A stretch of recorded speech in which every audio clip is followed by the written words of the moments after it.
everything there is a season, and a time for every purpose under the heaven. A time of not knowing, a time of knowing. Tonk Talk. Thank you and welcome.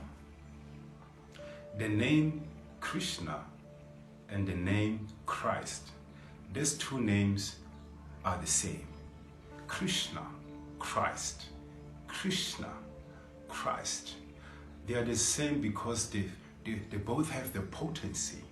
These are divine names. Now, Christ is being spoken of in the Bible, and Krishna is speaking in the Bhagavad Gita. Now, if you agree to this fact, you'd also agree to the fact that which you cannot find in the Bible, you can find in the Bhagavad Gita. Because Christ and Krishna, the names are the same.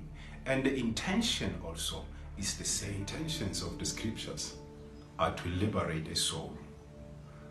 The scriptures' intentions are not to keep the soul bounded within this world. The aim of the scripture is to liberate, to set us free so we can go back home, back to the spiritual world. We are all longing to go back to a place where life is eternal. And the intentions of the scriptures are to awaken within us that longing, so that once we are aware of this realm of existence, we may somehow use this life that we have now to cultivate understanding. Now, this understanding that souls rest in peace, it's not accurate at all, because it doesn't really describe the nature of the soul, full of life, full of bliss, and eternal. It doesn't explain those aspects of the soul. Rather, it explains the aspects of the body. It talks about the nature of the body. The body is that which we identify with. Now, because of old age, it may occur to us that death will somehow get the body to rest. And if we identify with the body, that's where the misunderstanding comes. When the body becomes lifeless, we start to feel like the person who has been in that body is resting within that body. Now, this is failure to understand the characteristics of the soul versus the body. Now, in the Bhagavad Gita, Krishna himself explained. Remember, we have established that Krishna and Christ, the name are the same.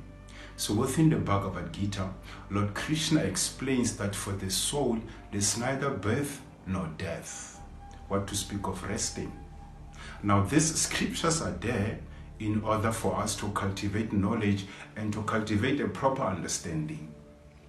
It is never too late to cultivate knowledge, especially in regards to Krishna.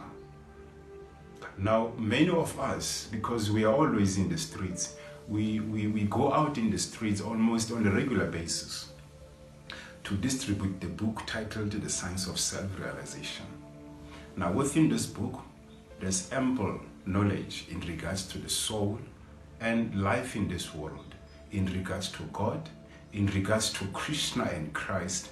As we have said earlier, the names are the same. The intentions are also the same. So it's never too late to cultivate knowledge of the self, because the goal of human life is to liberate ourselves back home, back to God. Thank you.